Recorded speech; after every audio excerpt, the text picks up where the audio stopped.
All right, Paul, thanks so much for being a guest on Wicked Smart Golf, man. Excited to talk with you today. Yeah, absolutely. Thank you so much for having me.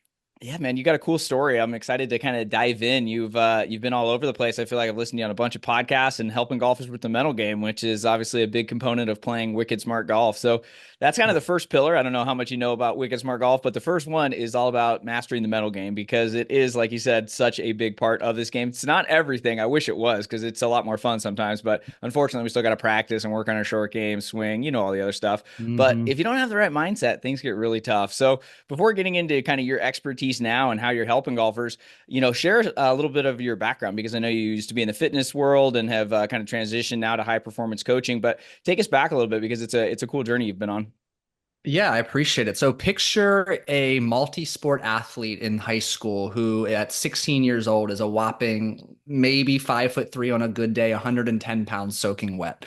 Incredibly small, vertically challenged, struggling to keep up with all of my peers who are bigger, stronger, faster. And this was a disadvantage for a long time for me. I mean, fortunately, I can claim 6 feet now. It just took me a little while to get there. But I was looking for every edge I could get to keep up with everybody else. And, this was growing up at a time when Michael Jordan is beginning to really step into his prime. Then we have LeBron James. And I'm just fascinated by how they can spend roughly the same amount of time in the gym and on the court as their peers and be leaps and bounds better than them. So that planted a seed of fascination with the psychology of high performance. And I began to latch on during those vertically challenged years to, okay, I need to eat well. I need to live in the gym. But what can I do in terms of getting out of my own way to cultivate that grit, that persistence and perseverance to outlast my peers? So the seed was planted to gain the psychological edge from a very young age. And that ultimately kind of led my direction in growth as I got into college and got into the first couple of jobs, which I was a high performance dietitian for a long time. And my very first official job out of college was working with collegiate professional and Olympic athletes. So selfishly, to be candid, I had a front row seat with the in front of the best athletes in their respective sports. And I took every advantage I could of that opportunity. I was a sponge. I was asking completely non-nutrition related questions to learn more about what made them tick. Why were they so much better? And this was a great opportunity for me for so many reasons. But really what stood out for me was it helped form a non-nutrition specific foundation of coaching. Despite being a dietitian, I talked very little about food. I had this foundation rooted in the psychology and the emotionality of achieving significant, sustainable results. We fast forward 10 years, and you and I were joking about this before we hit record. I always had a passion for the game of poker that I repressed and I repressed until finally I had to let it out, and I pursued poker professionally for a couple of years. And what stood out to me very early on, I was a live cash game player, was that as soon as I actually made this a profession, and you put the pressure, the expectations on yourself, I was incredibly scared. I was playing fearful. I was playing with a scarcity mindset. I was sabotaging myself. And for lack of better terms, I was lighting money on fire. So I had to find a way to get out of my own way. And this is where I hired my first mindset coach, who happened to be a credentialed hypnotherapist. She helped me tremendously on the poker table, but far more valuable to me, she helped me indescribably in my personal and my professional life. So much so that I still work with her to this day. Many, many years later, I found the courage and confidence to walk away from nutrition coaching, go all in on mindset coaching, obtain my credential as a hypnotherapist, and have continued to mentor and train under some of the top hypnotherapists in the world to bring my skills up to that next level. Yeah, that's there's a lot to unpack there. First off, I don't know if you realize I was 4'10" when I went into high school, so I understand the Okay. vertically challenged years. I didn't get to six. I'm at like 5'10" maybe on a good day. So it's pretty funny though. I That's actually where I learned wicked smart because I realized I'm not hitting it anywhere. And especially back then, like Mm. I was playing a Callaway Warbird and it maybe went 200 yards. So I was like, wow, I love golf, but I'm not hitting it anywhere because I'm like 100 pounds soaking wet, and 410. So that's when I just lived at the short game area. I lived at the putting green, and that's how I Mm. developed my short game skills. And I'm grateful that it happened because then when distance finally came, I was like, oh, kind of got a lot more going on now. So it's kind of Yeah. funny how those seeds get planted early on for different businesses and passions. I am curious too. I'm not a poker player. Like we joked about, after a few cocktails, I think I'm really good at blackjack because I watched Spacey and 21 too much. But definitely not good with gambling. What is it like to perform like at casinos? At the high level, you're there a lot. I know it's a mental battle as well, but like what is it just like? I mean, I had Scott Fawcett on a few times. He used to do poker and Oh, really into that. yeah. I just don't know nothing about that world. So fill us in a little bit. Yeah, there's a multi-dimension of battles taking place. So first and foremost, it's you versus you. But then there's also the meta game of you versus your opponents. And one of the common examples I coach a lot of poker players too on the mental game, but I encountered is, when you get re-raised, the technical term is get three bet or four bet at the table. There is an unconscious reaction that may be triggered where you feel personally attacked, like you're being bullied at the table. And not only is it your livelihood and your self respect, but your hard earned money at the table. So it feels like there is a personal vendetta out against you. So you have to navigate that amongst a sea of unconscious reactions where you're navigating, your relationship with money, the pressure and expectation you put on yourself. I mean, just like we joked about before hitting record, the game of golf is a beautiful mirror for personal development, as is the game of poker. You learn very quickly how little emotional control you have and where you have an opportunity to grow. That's yeah, I can't imagine the money aspect too, because I know we're gonna get into this conscious and subconscious and everything, but money beliefs deeply embedded in people, and that's a tough one. So Yeah. yeah, I never thought about it in the sense of not only is it competitive, you're there for hours and hours, but then the money aspect, so you have like different belief systems kind of fighting each other. Oh man, yeah, that sounds stressful. So do you still play casually now, but obviously you switch to full-time performance coaching? Not nearly as much. I actually took a 2-year break and I went and did Okay. some poker workshop speaking in Vegas earlier this year and finally got to play again. That So, sounds kind of cool, though. I don't think many people get to say super they've ran cool. a poker workshop and also helped golfers and stuff. That's a pretty cool background you got. Well, thank you. Yeah, I've been very blessed so far. A neat experience to say the least. Yeah, yeah, that's awesome, man. And I was doing my research on you, and did I see you have Elliot Rowe as one of your mentors from Prime Mind? Oh, that's well done, sir. Yes. So yeah, I've been mentoring under him the last going on about a year and a half. Yeah, and an incredible performance coach to say the least. That's wild. The reason I brought that up is because Prime Mind was one of my first entrances into meditation and hypnotherapy and Okay. visualization, and I love that app. So I quit my job in 2017, couple years in, barely making any money, living a credit card to credit card, like just. But I refuse to go back to a 9 to 5, and I'm deeply embedded in the self improvement world. I'm writing for Fearless Motivation and Goalcast and all these sites trying to hype everybody up because I'm trying to figure my own life out, and I stumbled upon meditation, hypnotherapy, and I was like blown away by it. Started working with some coaches. Somehow I stumbled upon Prime Mind, and I'm like, man, I love that app. So I thought that was really funny, and so that Yeah. led me to eventually being like, all right, let's. I started working with a coach, and his name's Jim Fortin. Has a really Hmm. big podcast, and I believe he's a shaman's apprentice. He's all things spirituality, if you will. And he talked about, going and doing hypnosis in person, going to an actual hypnotherapist. I liked the apps. I felt like it was really good, but I was like, you know what? My life was pretty, I'm going to be honest, pretty low point at that time. I was struggling. I had no idea what I was going to do, how I was going to get out of this hole I dug. But I was like, I got this thing between my ears. I just got to figure out how to fucking use it. Yeah. And I really had a lot of success with hypnotherapy. So before I share my whole life story with everybody, what is hypnotherapy and how can it help anyone before we even get into golf? Yeah, I appreciate you sharing that. And I think it's interesting and important to note that many people who come to me, golf, poker, high performance, otherwise, hypnosis is more or less a last resort. They feel like they've tried everything, whether it's traditional coaching, talk therapy. So I just share that to normalize, kind of like you. You Yeah. felt like things just hadn't worked. You know what to do, but there's that Yeah, resistance, that my thought was invisible like, what's gravitation. gonna happen?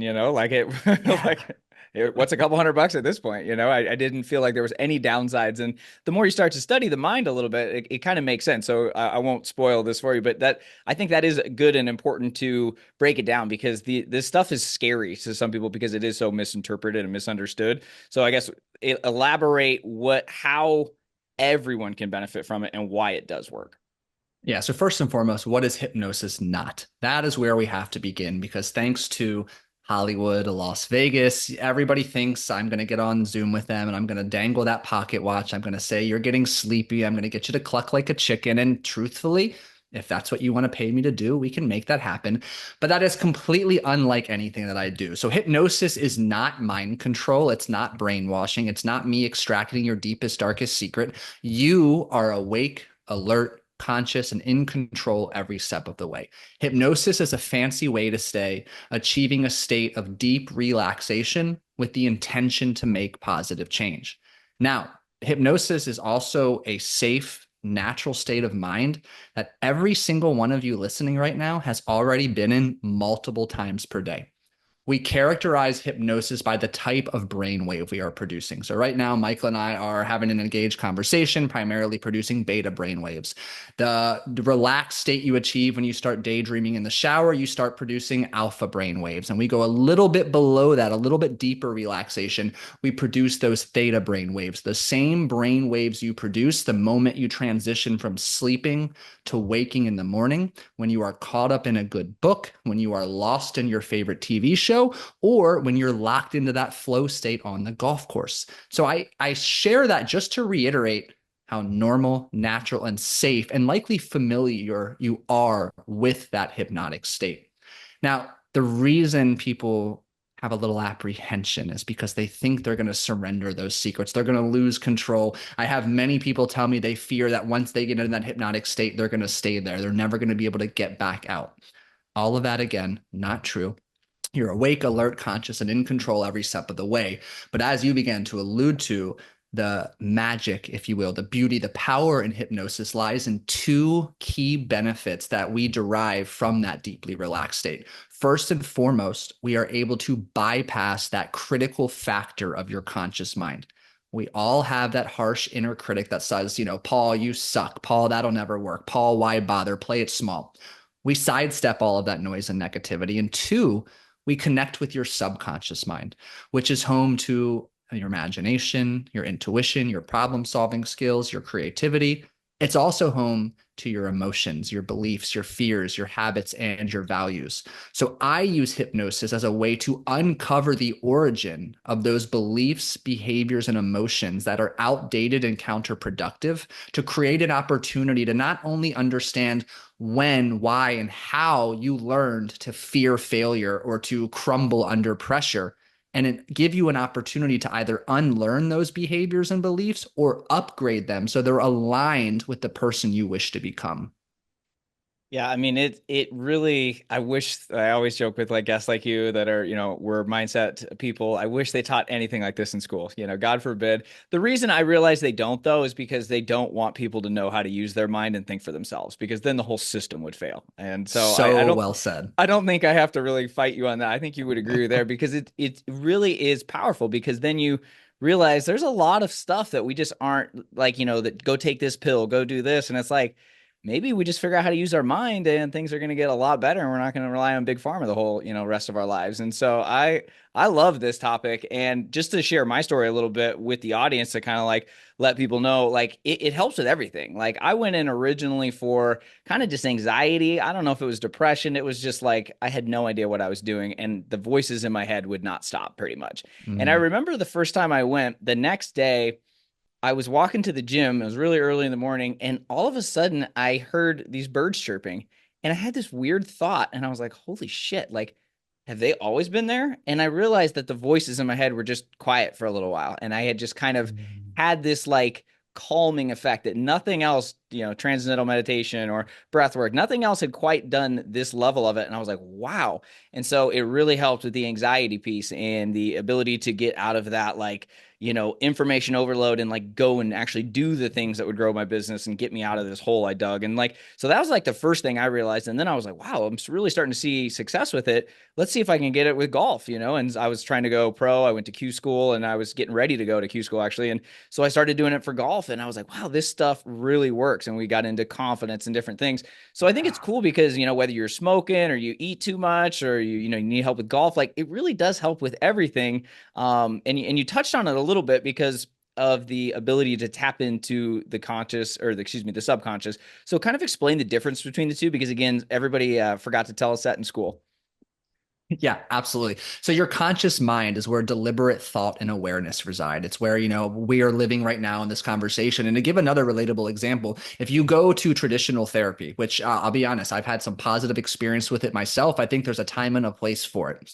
Traditional therapy, you're talking at the conscious level for 60 minutes, and there can be value and benefit there. But oftentimes, where we run into an issue is the lack or the plateau of progress, because at Hmm. that conscious level, we're never getting to the core of the issue. Your Right. subconscious, like literally sub beneath that awareness. So it was Freud who popularized the iceberg theory of the mind. If I want to give you more of a mental visual framework to see, if you picture an iceberg, well, researchers estimate 90% of the iceberg structure we cannot see. It's below the surface. So if we use that analogy to contrast with the subconscious and the conscious mind is the tip of the iceberg. It's what we can see. It's the thoughts and awareness we can tangibly feel and experience now. Whereas the subconscious is beneath our level of awareness, where our emotions, which are basically just pre-programmed unconscious reactions, reside, where our memories reside. And when you begin to understand how the subconscious operates, that its primary objective is just to keep you safe.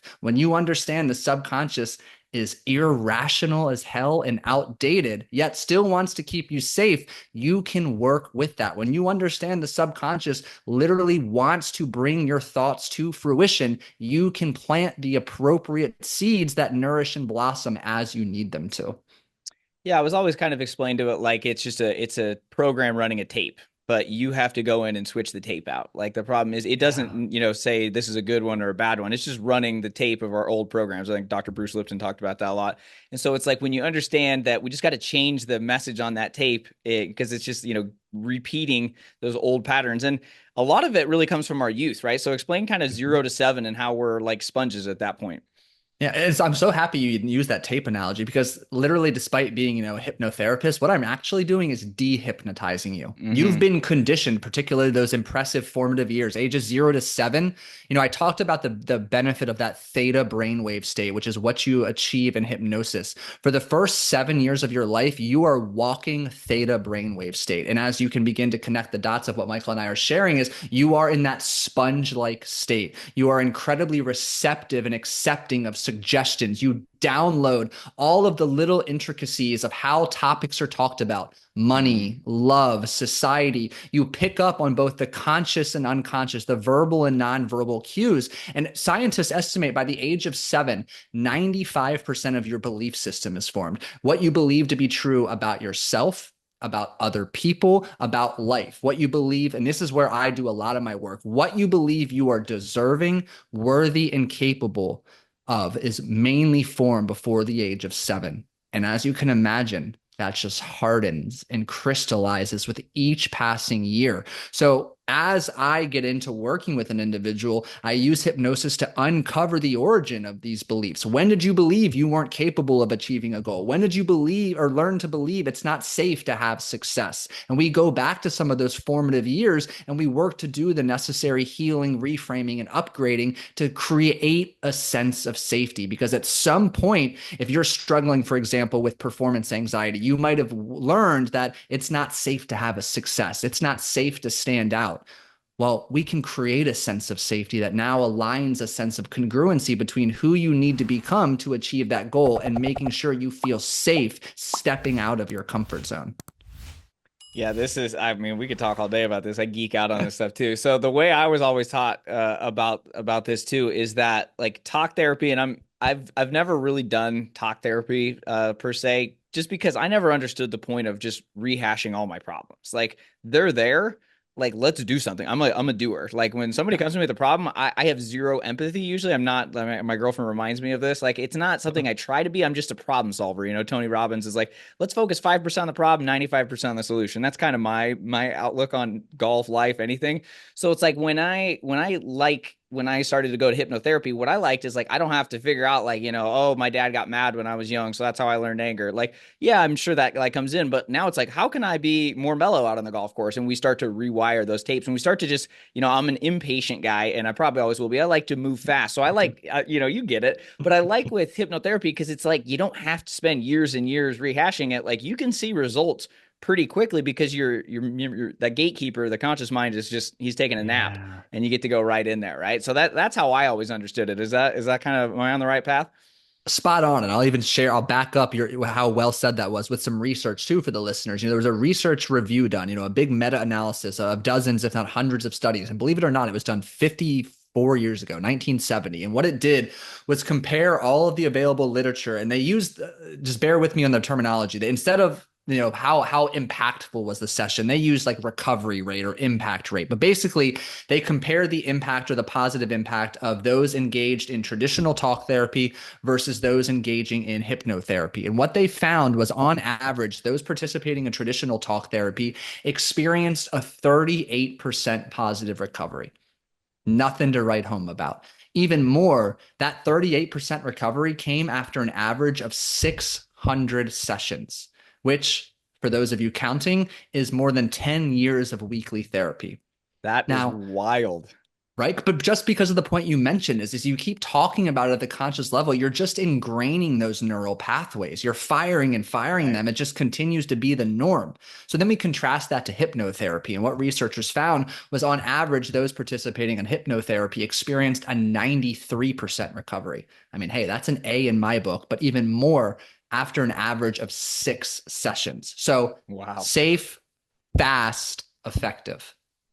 Yeah, I guess it's a better business model for talk therapy. You just got to keep people coming back for 600 sessions. But yeah, that's if you're Wild. really, and again, I'm not saying that there aren't benefits to it. I just personally don't have them with it. I just really haven't dug in because I've liked hypnotherapy and other, visualization and different things that we'll talk about. But I'm glad you just kind of broke that down. And to me, actually, in my next book, I spent a big part of the first section talking about self-image. And that is a part of our beliefs, and it's everything that we've created, like you said, in those first 7 years. So how can golfers develop a better self-image off the golf course? Because we all want to play better, we all want to shoot lower scores. This audience is wicked smart. They want to break 80, they want to get to scratch. But there's a big mindset piece to it. It's not just all the course management stuff. Like, it is stuff you got to do off the course. And so something I recommended doing is to start identifying who you want to be and really getting clear about that. So can you talk a little bit more, I guess, about the self-image and some off course training that people can do? I love what you just said, because my go-to question to kick off this conversation is asking yourself, who do you need to become to be a scratch golfer, to break 90, to break 80? You need to get clear on that identity. And the way that we do that is, first and foremost, we need to understand, and we can reverse engineer this, what encompasses your identity. It is your habits, your behaviors, it is your beliefs. And again, what you believe to be true about yourself, about life, about other people. And often overlooked, it's the word choice you use to speak to and about yourself. So again, we've got word choice beginning to permeate into your thoughts. The more time, energy, and effort you spend dwelling on a thought, the more likely it is to be elevated to a belief. Your beliefs influence your behaviors. Behaviors done consistently are your habits. Your habits shape your reality and your identity. So we want to ask ourselves, who do I need to become to achieve whatever your goal is here? Let's say scratch golfer for our intents and purposes here, and start breaking down, how does a scratch golfer talk to and about himself? When he's making a mistake, when he's playing well, when he's away from the course? What words does he use? How would other people describe him? What does a scratch golfer believe to be true about life, about the game of golf? Is the game of golf unfair, wicked challenge, and always going to be just destined to defeat you and make you feel like a victim who can't succeed? You've got to get really clear on the granular aspects that encompass your identity. And once you're clear on the habits, the beliefs, the thoughts, and the word choices, it's much easier to take aligned, effective action steps to embody that new identity that you've created. And that really comes through, first and foremost, I'm a huge fan of, an advocate of journaling. Whether you want to just put pen to paper, Mm-hmm. get your thoughts down. There's a reason the organization of letters to form words is called spelling. There's an inherent magic to it. It carries that emotional energy. And that's why putting pen to paper to get your words, your thoughts out there, it makes it easier to digest, easier to manipulate, to begin shaping your thoughts, your beliefs, planning your action steps, creating new habits that help you embody that identity.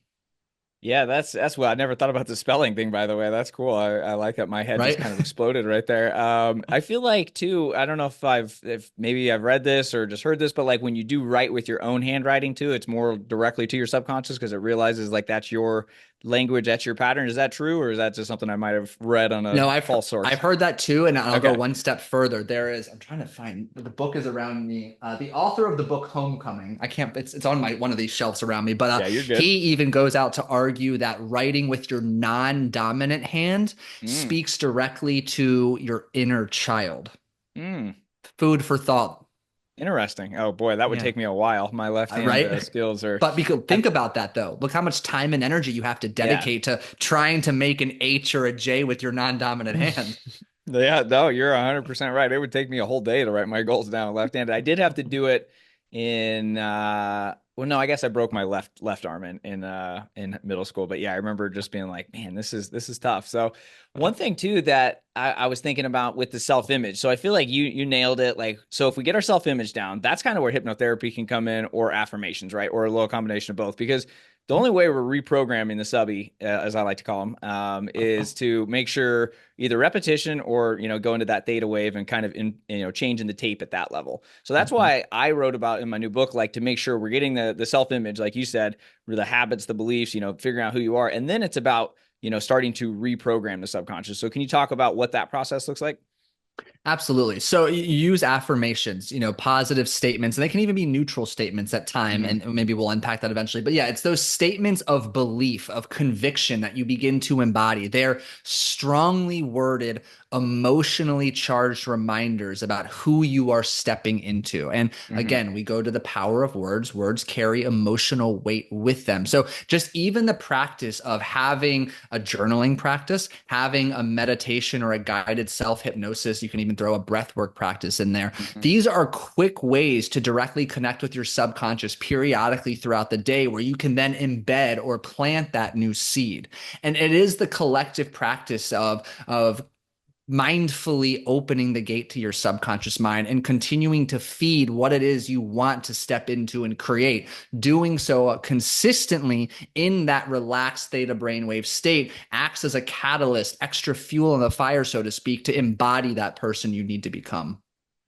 Yeah, I feel like most people will never do that though. And then they bitch about their life or their golf game when it's just their old habits, habit loop running on repeat. And people are like, I don't want to journal or I don't want to do this or that. And I'm just like, well, if you want to keep whining and have the same life, have at it. Like the big Yeah. theme is to do different to get different. Like I hate people that just whine about the situation and don't do anything about it. I'd rather try and fail than to not try at all, right? And so this stuff, hopefully you're explaining it in a much more wicked smart way, but that people are starting to realize like, man, this could change things, like on and off the golf course. And hopefully people are just starting to understand it's about getting clear about it and then putting in the work. It doesn't happen overnight. Like when someone does work with you, or for me, I've seen results really quick with hypnotherapy, but I don't want to promise the world. Like what type of results do you see, or is it depending on the habits themselves? Like explain a little bit more about that process.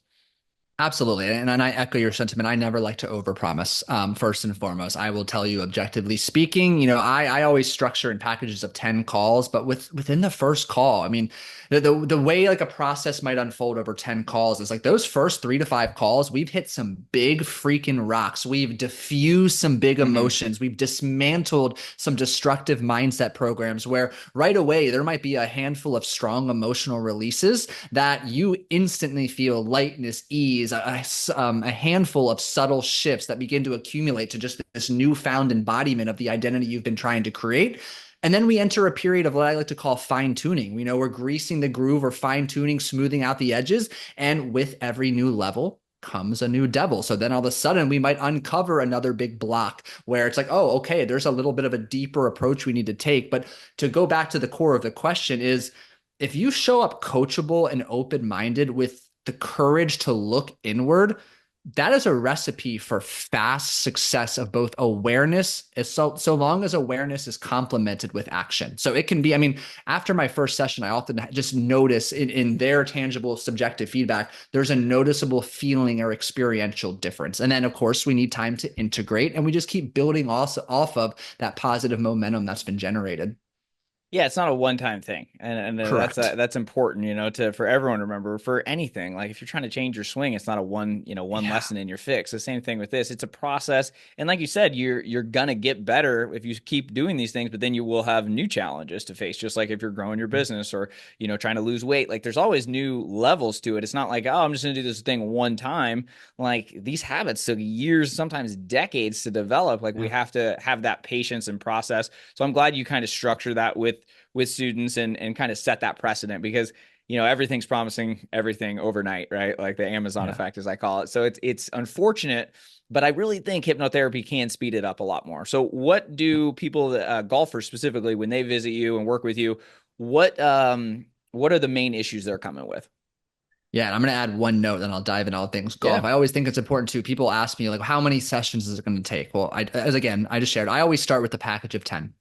But there's a reason, me personally, I've worked with my coach and hypnotherapist for more than 6 years. So Mm-hmm. again, I find that people who are truly dedicated to reaching their potential, they just want to keep getting better. There's always little tweaks and adjustments, subtle shifts that slowly but surely accumulate to pack a powerful punch of positive change. So again, it Yeah. is just a commitment there. It is Yeah, and not a it's quick like getting fix. some momentum, it's like the snowball. Like it just starts, it just keeps Yeah. building. Absolutely. Okay, so golf, all things golf, confidence, doubt, fear of success are the big three. And what's interesting, Let me people, stop you because that's exactly what the first thing I went to with my hypnotherapist was what'd you say? Confidence, doubt, and pressure? fear of success, pressure Oh is yeah, right those wrapped I'm in not that. kidding you. Those are the big three, like 100%. So I can relate. Yeah. So first and foremost, I think it's important to acknowledge that underneath a lot of the confidence and doubt parallel is fear. And as a human being, which I'm assuming you are listening to this episode, is you are hardwired with three core fears: a fear of judgment, abandonment, and rejection. I call it the fear jar. And that's because centuries ago, if you were judged or rejected by your tribe and ultimately abandoned, well, guess what? You either starve to death or you're eaten by a saber-toothed tiger. And as silly and outdated and irrational as that seems today, those fears are more prominent than ever before. And fear is irrational. So the thought of mishitting or topping your golf shot on the opening hole is a visceral experience that feels like life or death. The thought of standing over a 3-foot putt on the 18th hole to win the club championship, your literal identity is on the line. You will forever be remembered as the guy or gal who missed a 3-foot putt, or your identity elevates into the club championship winner. So all of that to say is I often come back to fear of, I use it a bit more different words: fear of judgment, fear of embarrassment, and understanding, when did you learn to be fearful of the judgment and the embarrassment in your life? When did you learn to tighten up, to tense up? You know better than I do, tension and tightness are the antithesis of that swing we work so hard on developing, and fear is the massive culprit behind that. So we've got to learn to diffuse or begin to neutralize this fear and start the reframe of creating safety in these higher pressure or these self-perceived higher expectation situations, while also doing the work to just diffuse or strip the emotionality away from it so you can at least remain neutral, present, and focused in each of those given moments. Yeah, it's funny that those are the big three. I heard you talk about that, I think, on Mark's podcast. Nice job on his show. He's the man. He was Oh, on here a couple of weeks ago. Just a great guy. And he the is. judgment, abandonment, and rejection. I wrote it down here to make sure we talked about it because it's hilarious to me that we still worry so much. And you see this on the driving range all the time. Watch someone hit a bad shot and watch how quickly they look around and rake another one because God forbid, someone saw you hit a bad shot on the range, right? Like that isn't your learning ground. I remember I took my girlfriend to the range for the first time like 10 years ago, and she was like, why are there other people here? I'm like, well, that's kind of how she didn't understand. Like that's how driving ranges work. That's not a private thing. But but there's guys and girls that have been playing for 50 years and they still worry about that. The number Mhm. one thing I hear from people about why you don't play in tournaments and people that are good, well, I'm not good enough yet, which in reality is just one of those three things you said because they're worried about what Jim's going to say if they shoot 90 and they're a scratch, or, what Bingo. Susie's going to say if you lose that flight. Like, it's hilarious. It's not, I don't want to say hilarious, but it's just crazy to me that we're still Mhm. so worried about this stuff. And so that's where I think that the mindset piece, like you said, we really can't help get over that, right? So we can, Yeah. understand that, just because you hit a bad shot doesn't mean the saber-tooth tiger is coming to get you. So it's like So well said. we have to like figure that out though. So with the, judgment, abandonment, rejection, like, is that something where when you are working with people and you have them in the theta state and we're reprogramming, is that something where you're just trying to then go to the opposite feelings and put that in, like I am strong, I'm, like, or how does that kind of work, I guess, from a language perspective? So typically, and I use myself as just a candid, vulnerable example. Typically, there's an experience in childhood that really reinforced a fear of judgment because the consequence was embarrassment, humiliation. I had a client this morning use the word I was demoralized. We Mm. have to remember, as adults, we reflect back on some of these moments. In fourth grade, Jimmy made fun of me. Johnny stole my lunch, and we laugh and be like, big deal, get over it. But what's important is for little Jimmy or Johnny in that moment, that was everything. They didn't have the emotional intelligence or toolkit to digest and navigate that situation. So we'll go back in time and I'll use this example. I was in fifth grade and I was singing for my fifth grade graduation. You spend 6 months before school rehearsing, yada, yada, yada, which is so funny now. I'm so musically challenged. I don't know how I got that position. But the day of graduation, as we began to sing that opening verse, my microphone was off. Mm. And I can vividly remember just freezing as I opened my mouth and like I could only hear myself and nobody could hear me. And truthfully, I remember turning that microphone switch right back on and continuing. Everything went fine. But in that moment, little Paul was like, holy shit, this is the worst. All eyes are on me. It was so uncomfortable. So for me, it was this fear of speaking up, this fear of having attention and eyeballs on me. Public speaking used to be my downfall. I fucking public speak all the time now because I've done a lot of work on it. But for me, that belief that when I spoke or performed in front of people, I was going to be met with judgment, embarrassment, and humiliation was so emotionally charged at such a young age. It had a very lasting effect. So with my hypnotherapist, we had to go back, and I didn't know this at the time. It took some time to go back, and that's the moment the subconscious fed me, and it all started to make sense as I connected the dots. But we went back to heal that moment, to help that little boy understand it's not the end of the world. The performance still goes on. The performance is still a success. And through that healing and reframing, there's a very positive, powerful ripple effect into the present moment, which has allowed me to feel that I can perform and speak from a place of empowerment now. Gotcha. Okay, so you had to find the incident and then kind of go in and reprogram it with realizing like, hey, that's doesn't define you anymore. Exactly. And many people think, well, like, what if I don't know the moment?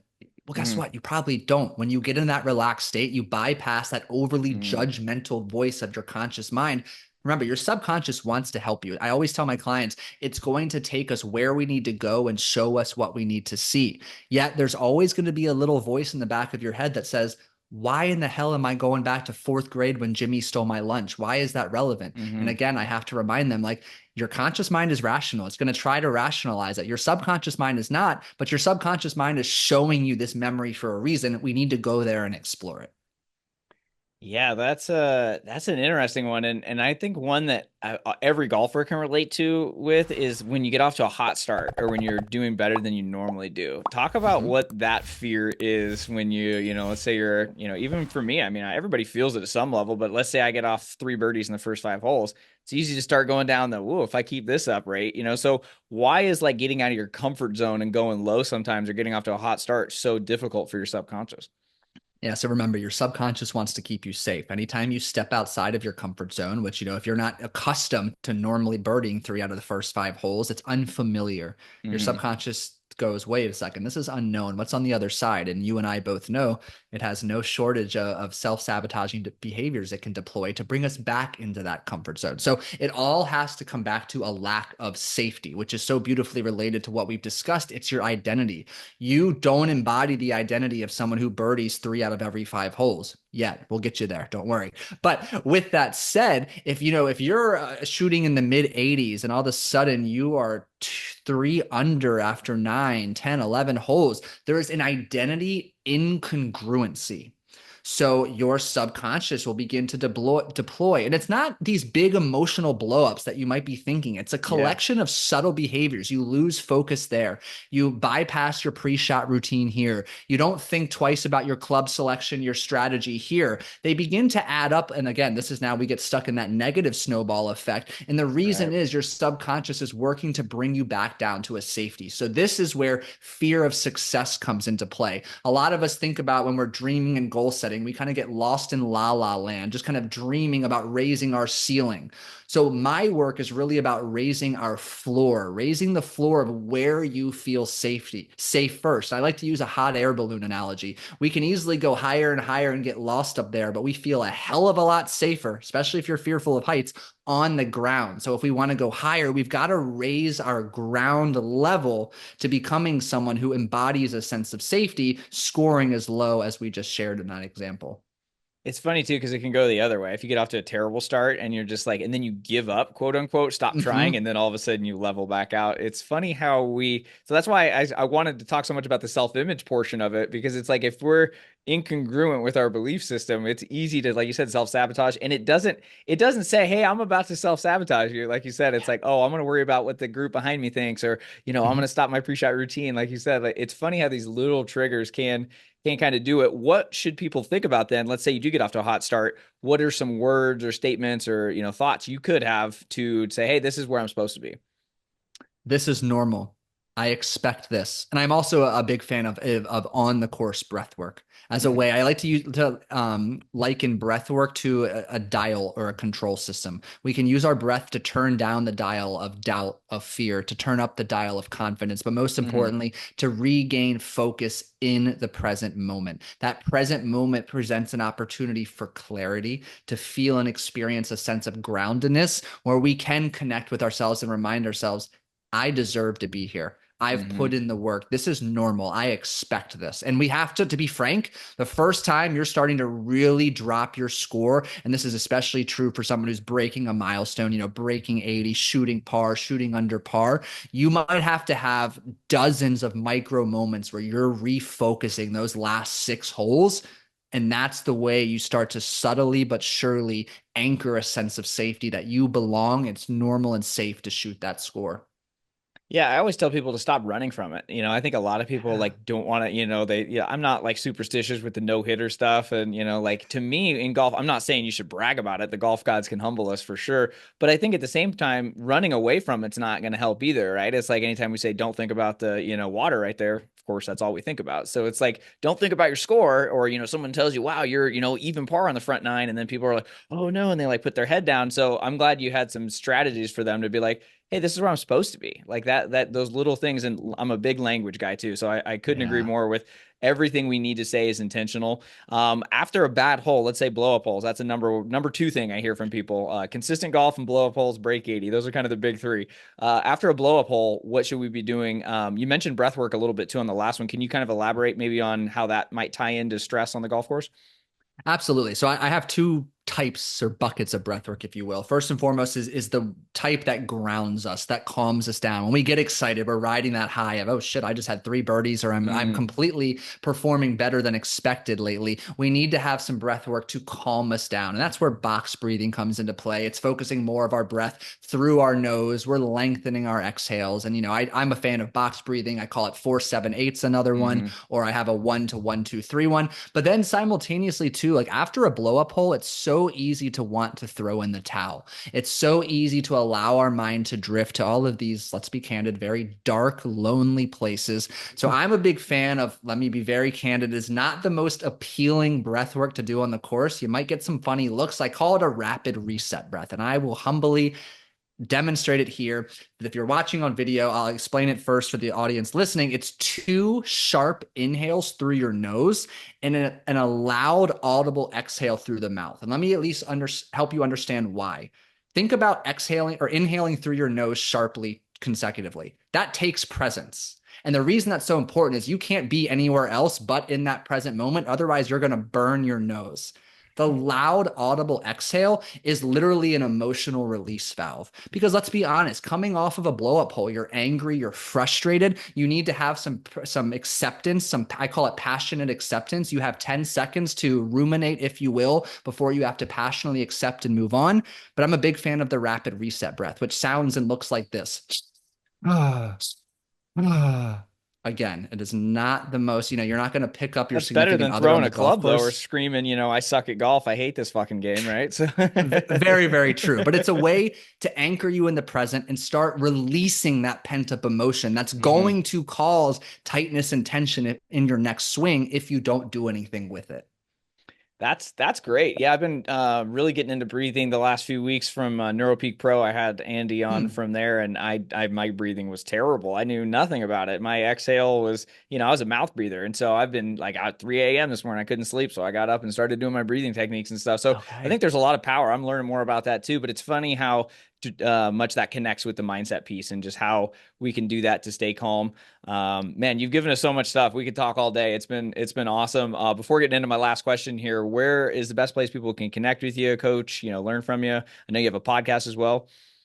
Yeah, I appreciate it. I'm going to throw you a quick caveat too. Look into mouth taping if you want to really take your breath work to the next level. I've seen that on Instagram. I clicked on one ad and now I see it all the time. I think yeah, I don't know anything about it, but yeah, I see it a lot.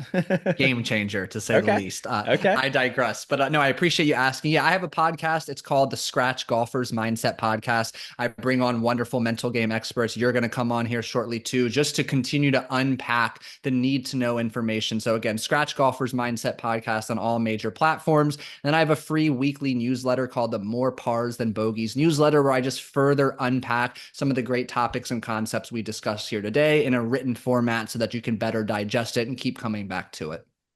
Fantastic. Awesome, man. You also mentioned you have a child on the way. I was thinking this kid is going to be wicked smart because 0 to 7, we already talked about, is going to be really important years. I feel like you're going to be programming for success on your child. So congrats on that. But I wanted to know, what's the one thing you think every golfer should know about the mental side of the game?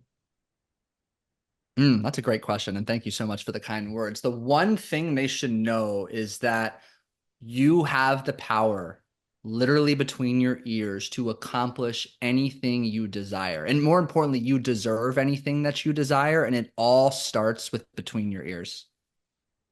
That's so true. Like I said, nobody gave us this manual, and so that's why we're doing our part out here to hopefully help people and get a little bit smarter and hopefully have a little bit more fun. Thanks again for being on, man. It was an awesome conversation, one of my favorites. So I appreciate you spending time with us today. Yeah, thank you for having me. Looking forward to doing it again on mine.